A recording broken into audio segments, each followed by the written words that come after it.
அதிமுக பொதுக்குழு என்ன முக்கியத்துவம் சார் சொல்லுங்க சார். அதிமுக பொது எல்லாமே 2026 நோக்கி தான், வெற்றி பயணத்தை குறித்து தான் முதலமைச்சராகிறது. சார் இப்ப 2026ல சிஎம் ஆயிரத்துக்கு வாய்ப்பு இருக்கா? என்னங்க இப்படி சொல்றீங்க? அடுத்த முதலமைச்சர் எழுதி வச்சுக்கோங்க, நம்முடைய ஐபிஎஸ் தான். சார் இப்ப ஒரு பகுதியில மட்டும்தான் ஏடிஎம்கே தொடர்ச்சியா வின் பண்ணுது, மேற்கு மாவட்டம் மட்டும் சவுத்துல வரதுல டெல்டாவில் வரதுல எல்லா மாவட்டங்களையும் வரும். இப்ப தமிழ்நாட்டில் இருக்கிற ஆட்சியை இப்போ அப்புறப்படுத்தலான்றாங்க. அதுக்கு ஒரே இன்னைக்கு மருந்து யாருன்னா நம்ம பொதுச் செயலாளர், அண்ணா திராவிட முன்னேற்ற கழக பொதுச் செயலாளர், முன்னாள் முதலமைச்சர் புரட்சி தமிழர் எடப்பாடியார் தான். வர்றவங்களாம் இணைச்சிக்கிட்டு தான் இருக்கோம் நாங்க. இல்ல அப்படியெல்லாம் இல்ல, கழகத்துல எல்லாம் அதெல்லாம் அவங்கள, அது பொதுச் செயலாளர் தான் அதெல்லாம் முடிவு. எங்களை பொறுத்தளவுக்கு கழக தொண்டர்கள் எல்லாம் ஒற்றுமையா தான் இருக்கும், எல்லாருமே இருக்கும்.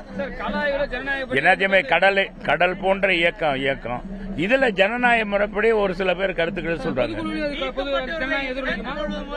ஜனநாயகம் இப்பதானே போறேன், உங்களை மாதிரி தானே போறேன். அது அவருடைய கருத்து, அவர்கிட்ட தான் கேட்கணும். எல்லாரும் நண்பர்கள் தான், நீங்களும் நண்பர்கள் தானே.